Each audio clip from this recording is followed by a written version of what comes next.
David Barry spent 37 years thinking he was Italian-Irish until he took a DNA test. There was no Italian, there was no Irish, any of the things that I was led to believe. The shock of a lifetime. His dad was not his biological father.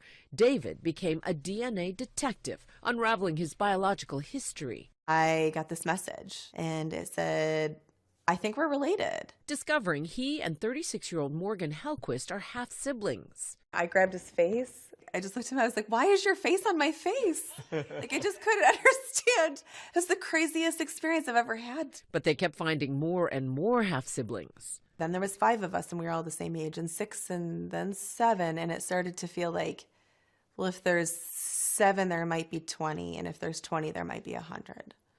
And I started to feel terrified.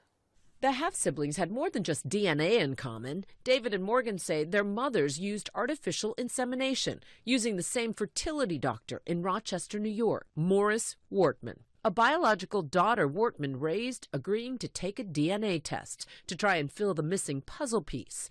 The result, David says, she matched him, Morgan, and all the siblings. I am the product of something that should have never happened, with an unconscionable violation of ethics at a minimum.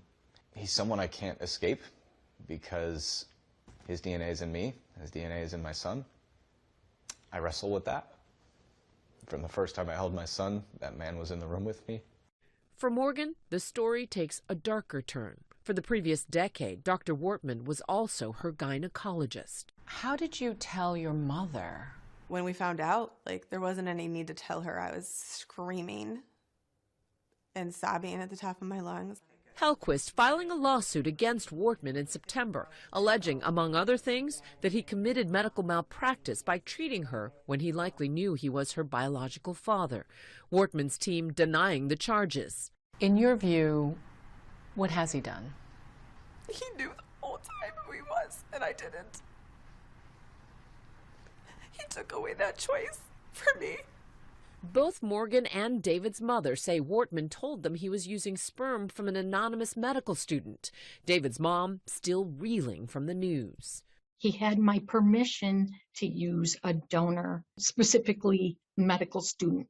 He did not have my permission to use his own sperm for a donation. It feels like a sexual assault. The problem is it doesn't meet the definitions of sexual assault or battery in a lot of ways. And so there was no criminal violation because there was no law that covered this particular act. 7 states specifically penalize physicians for fertility fraud. Others, like New York, only have laws pending. For now, Morgan is the only one of the half-siblings who may have a legal cause of action. I do not have a fertility fraud case. I have a case because he touched my body without my consent. Morgan says, despite the pain, there is a silver lining. David and my siblings are it's not even bittersweet. It's that they're the shining glue that holds me together during all of this.